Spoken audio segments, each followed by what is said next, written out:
Hi, I'm back again. I wasn't planning to because I have finished my 21-day challenge yesterday, but I've now got into the routine of doing these videos, so I thought I'd carry it on where I can. Today I did my meditation with Sure Flow. I think that was day 11 of meditations, and I also watched a webinar. It was on a Facebook Live. It was a Zoom webinar. But I watched it on Facebook Live, and that was on as part of the meditation challenge. So it was really interesting. It was over an hour with the questions as well. Fascinating. And then today it was lovely and sunny, and I managed to go outside for a little walk. It was so good to see the flowers again.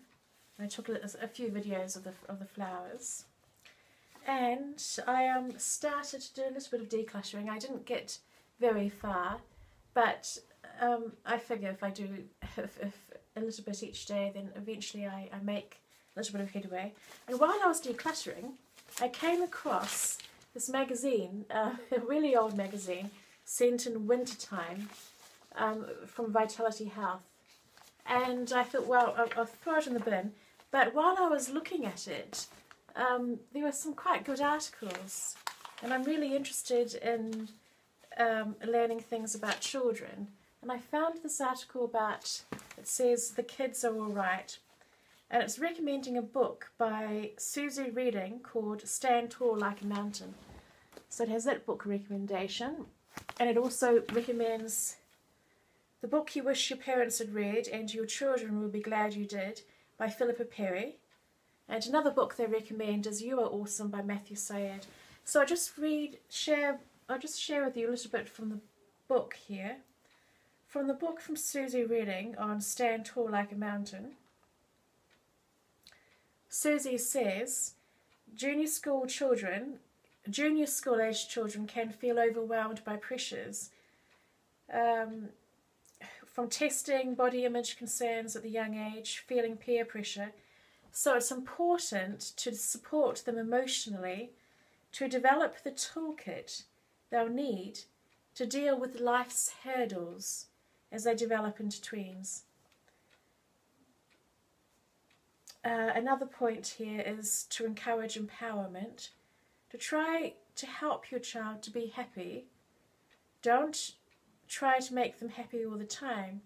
Protecting kids from every obstacle and negative emotion can backfire.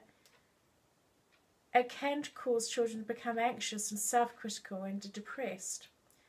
We, as parents, Susie from that book on Stand Tall says, she's a chartered psychologist. She says that as parents we may have the urge to want to fix all the problems of our children, but that can be harmful because that can disempower our children and can encourage self-doubt in them.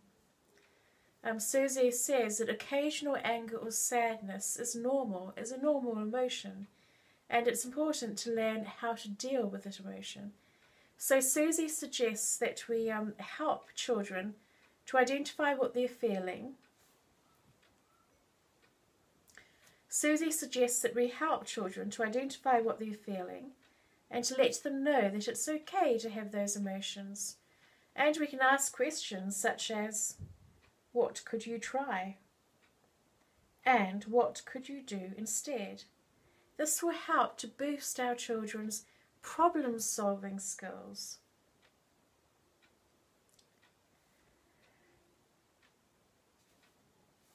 Now another one is Headspace for Kids. They talk about play, that children benefit from mindfulness and meditation when they are playing, because when they are playing they are fully present in the moment. But nowadays children are spending less time playing than they did before this technology came about. So that's important to try to make an effort to make sure that children do spend time each day simply playing.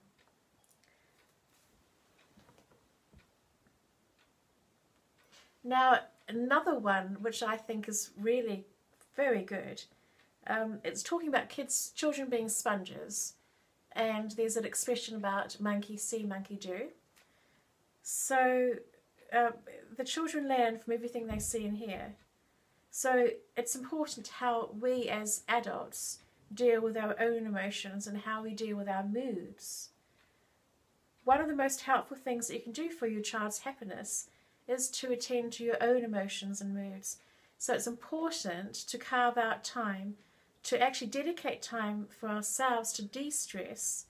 Maybe examples could be volunteering, enjoying time with friends, taking up hobbies,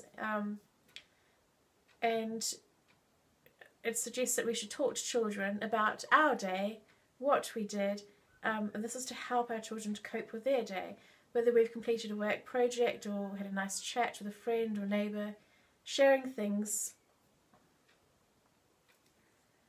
the things we're proud of, can help to foster a positive mindset. So Susie, who wrote, the author of Stand Tall Like a Mountain,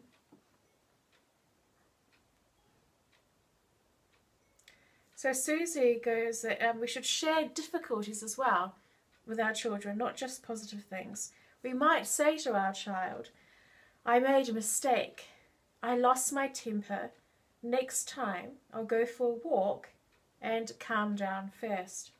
This will show the children that everyone makes mistakes, but what is important is that we learn from our mistakes and how we learn from them. Actually, there's so much wonderful content here. I'm going to share some more. They also say it's important to make an effort to check in with our children, even if it's just 10 minutes a day over breakfast or while they get ready for bed at night. That helps us stay connected with the children. And it mentions here a study. It says that studies show that children who regularly eat dinner with their families are more emotionally stable and have fewer depressive symptoms. And have fewer depressive symptoms than those who don't eat regularly with their families. So taking the effort perhaps to get the dining table set up and all sit down at a certain time, all together, all the members of the family. I think the tradition is, isn't it, that you say your grace and you have something to drink, you have your glasses of water, and you eat your food, and while you're eating there are no distractions, so no TV or anything like that, and then you can just talk about your day, and that's a great chance, it's a good opportunity then to talk about your day and what you've been doing. So talking to your child and allowing them a chance to verbalise their thoughts and feelings is one of the best things that you can do for the emotional health, says Susie. So Susie says that this helps the children to feel listened to and to feel loved. Susie says that if we get the inkling that something's wrong, like something's bothering our child, she suggests that we ask them, what's up? Keep the lines of communication open. Be relaxed and patient. So this is it. Don't be anxious and worried. You need to stay calm, relaxed, and you need to be patient with the children. Ask compassionate questions to our children, and eventually they will open up.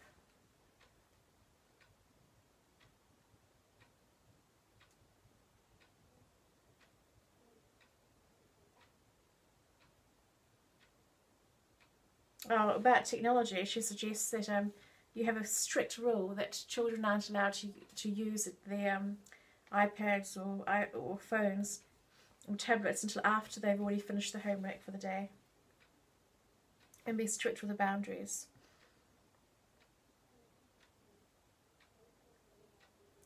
Oh, and she said you also need to keep conversations open, and you don't want your children to be nervous about coming to you if they see something upsetting online. Oh, it does say here that children shouldn't watch anything on the screen an hour before they go to bed if they want to help sleep.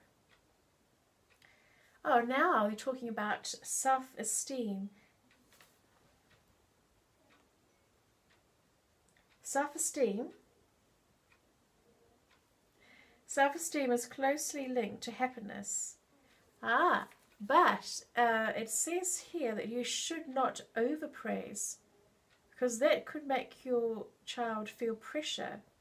Your child could be worried if they disappoint you, if they don't succeed. We should praise effort rather than natural ability. So you should praise the fact that the child has made an effort. Not praise them, but the fact that the effort, they put the hard work in, and praise the fact that they have dedicated their time to trying, working hard. So this is so children can develop a growth mindset and know that it's through practice and commitment that you achieve success. So if you are going to compliment your child, or when you do compliment your child, you should compliment on something specific. So for example, they say here, I loved how focused you were when, blah, blah, blah, or you worked really well as a team, or this reminds them that there are lots of different ways to shine in life. Whatever you do, the most important thing is to find time to talk and to listen to your children. Communication is everything. Right, and then another article that I liked. Another article that I liked was talking about running and how people have found running helpful for overcoming traumas, divorce, depression, diabetes, and there's a nice little list here on page 41 of this magazine. It says 5 ways running can help you. Running can add years to your life. Running will improve your mental health. Running helps you to lose or maintain weight. Running keeps your brain sharp, and running makes you healthier. So that's a very good idea, a good reason for running. But I mean, if you don't like running, I'm not a fan of running. I would imagine any sort of sport, or even just walking, would have sort of similar benefits, I would have thought. Although probably running would be faster, you'd get those benefits, see those benefits faster. And then on page 47 of the magazine, it talks about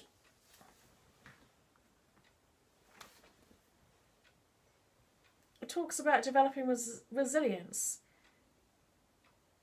So resilience is about being able to sit with painful emotions, even where there is a challenging life event. It's about being able to adapt, to learn lessons, and move forward while remaining emotionally stable. Resilience can be learned and nurtured. We should also celebrate achievements, even very small, regardless of how small they are. And to be resilient, we need to be healthy. We need to do our best to stay physically healthy, mentally healthy. So for being mentally healthy, things we could try to do is to spend some time for the self-care, to de-stress. Maybe meditations would help with it. Putting time aside to sleep. And for physically healthy, we could spend time running, like they said in here, running or walking and other exercise. Eating healthy food, yes, choosing healthy food to eat, fruit and vegetables, will support our well-being. So get enough rest, exercise, and then paying attention to having a social scene. Social setting can lift our mood, so socializing can be good for our mental health. Now, there's another article I liked at page 49 of the magazine, and that is called Why Failure is the New Success. It's written by Nicola Down. Well, I'll just read out a few subheadings. We all have ownership of how we want to interpret events. So we need to stop the victim mentality. So stop the blame game. Instead, focus on the positives, how we can move forward.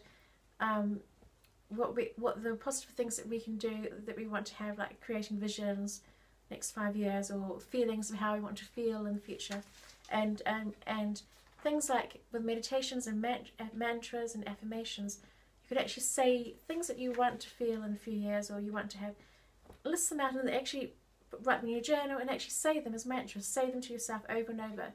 Write it on the mirrors, like the one from Marissa Peer about I am enough, and the other one is my life is good. So you can see it every day if it's written on a mirror or written somewhere on a notice board or post-it note. You can write it in your journal over and over. You can you have one of those yoga mantra mala necklaces, and just repeat the affirmation to yourself over and over, and then you can sort of see it in your mind's eye that you are all the things that positive things that you want to be, you want to feel, and just imagine that you already have it, that you are already there now.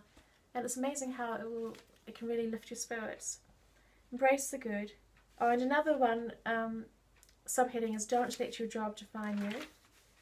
Don't fear the unknown, and aim for bite-sized wins, and step back to give yourself a different perspective. That's the end of it.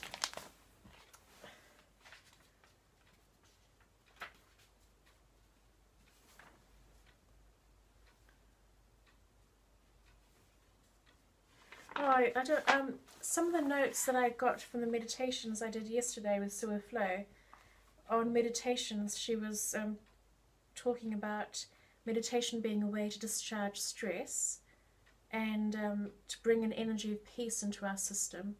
It helps to relax our nervous system.